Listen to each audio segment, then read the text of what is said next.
Never thought anything like this could happen in America. Never thought it could happen. The only crime that I have committed is to fearlessly defend our nation from those who seek to destroy it. Hey there, I'm Andrew Chang. Welcome to About That. So we heard just there from Donald Trump. That was at his Mar-a-Lago estate in Florida last night, in a speech that came just hours after he surrendered to police in New York City.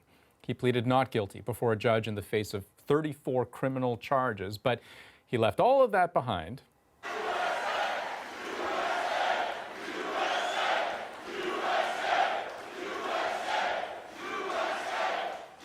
Arriving just in time to speak to a crowd of fans, supporters, and political allies.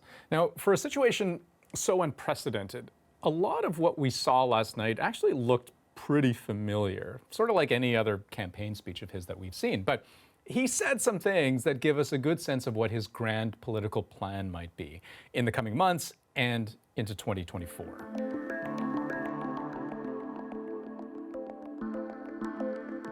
And we're going to show you some of those moments. But first, how he got there.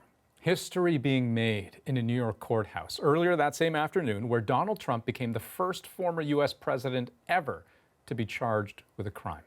Just about 30 seconds ago, we saw the former president emerge from the motorcade. You see the picture there, give a quick wave to supporters on the scene outside the courthouse and make his way in underneath that scaffolding. We're certainly hitting the spectacle phase of today's proceedings. You have people on this side of the fence who are for President Trump and people on the other side who are against him, and they are yelling and screaming at each other back and forth, and it is getting louder and louder. At this hour, just in, the former president has pleaded not guilty to the indictment that has been presented in that courtroom. As this office has done time and time again, we today uphold our solemn responsibility to ensure that everyone stands equal before the law.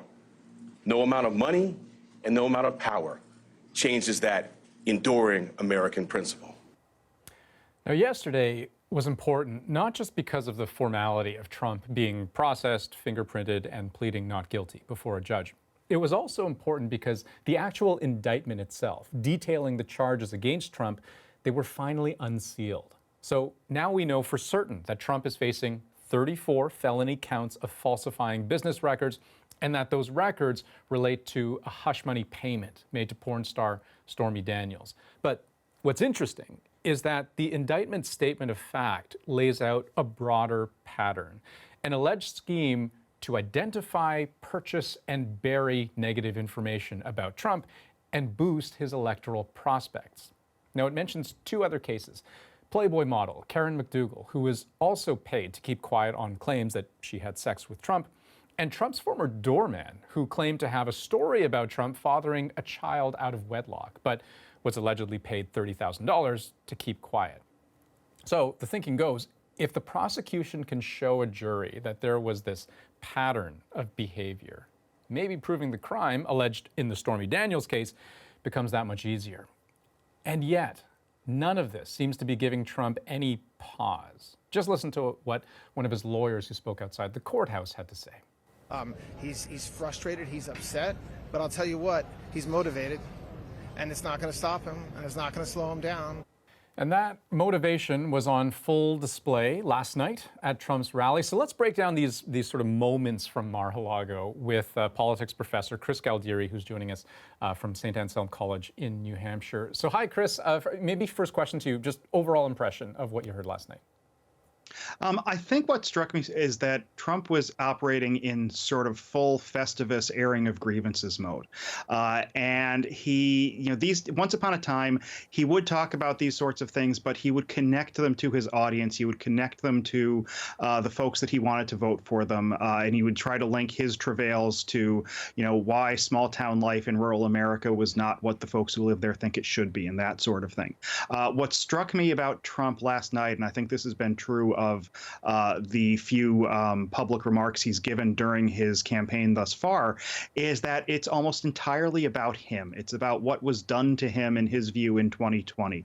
It's about what's being done to him in Manhattan. And I think that connection with his audience, he's not figured out how to do that, or he's no longer interested in doing that. And I think that's a big change in how he approaches this. Well, let's talk about how he approaches this and tactically how he goes about doing this, because yesterday we heard the judge in this case issue Trump a warning about the kinds of things that he says or is likely to say outside of the courtroom, sort of for fear of that this may sort of inflame the situation. Let's listen to this.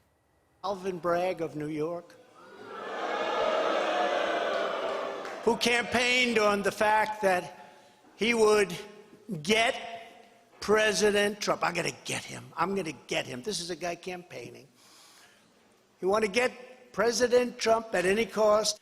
And this is where we are right now. I have a Trump-hating judge with a Trump-hating wife and family whose daughter worked for Kamala Harris and now receives money from the Biden-Harris campaign, and a lot of it. So, Chris, just to be clear here, he said all of those things after being warned by the judge not to say anything that might stoke his supporters or anything too incendiary. And yet here he is attacking the DA, attacking the judge. What did you make of that? I mean, I think this is going to get him in serious trouble in this trial.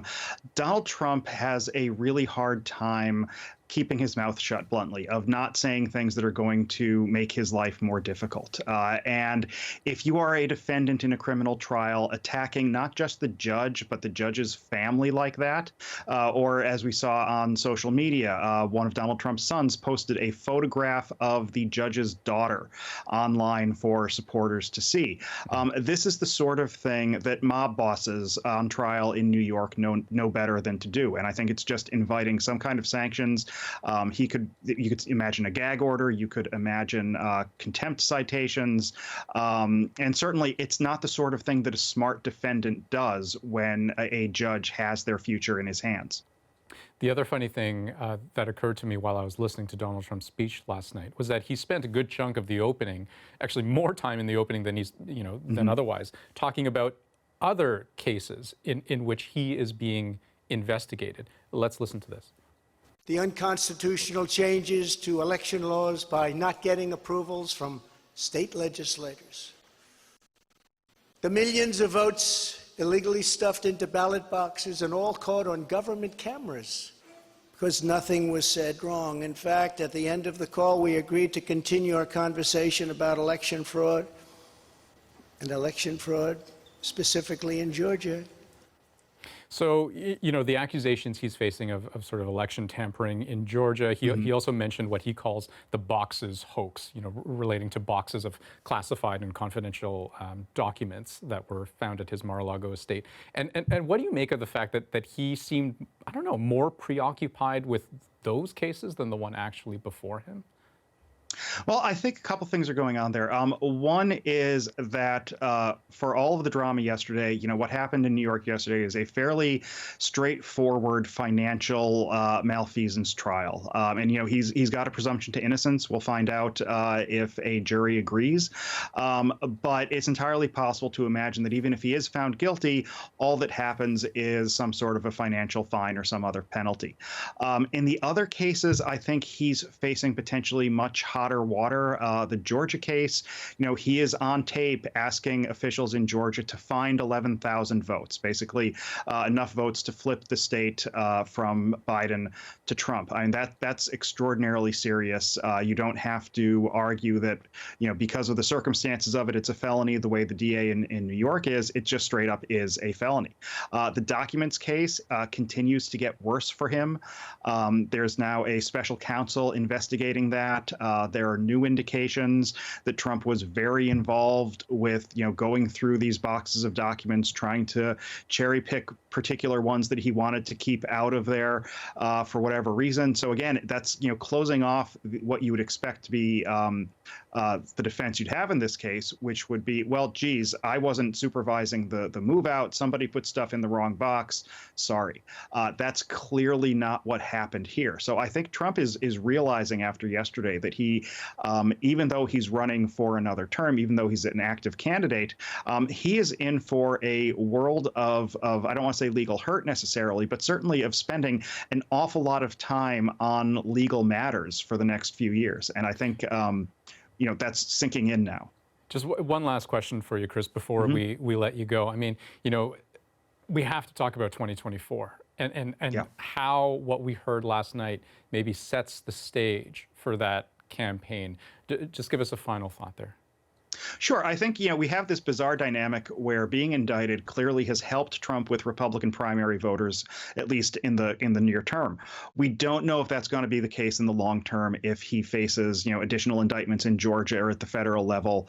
But it's not impossible to imagine a world where Donald Trump is on trial, maybe he's out on appeal or out on bail awaiting the results of an appeal and winning Republican primaries for president. And once you get nominated, there's, a decent chance that you do wind up becoming president. And so we could find ourselves in a situation where we're asking ourselves, okay, can you be president while you're in prison? Can you be president while you're under house arrest? Does the Secret Service go to prison with you? That sort of thing. And we're just in this really strange position where all of these, goofy hypothetical questions, or things that used to be goofy hypothetical questions, are now potentially, live issues that the country will have to grapple with over the next few years. All these conversations just beginning. Chris Galdieri, good to talk to you. Thank you so much. Thank you for having me.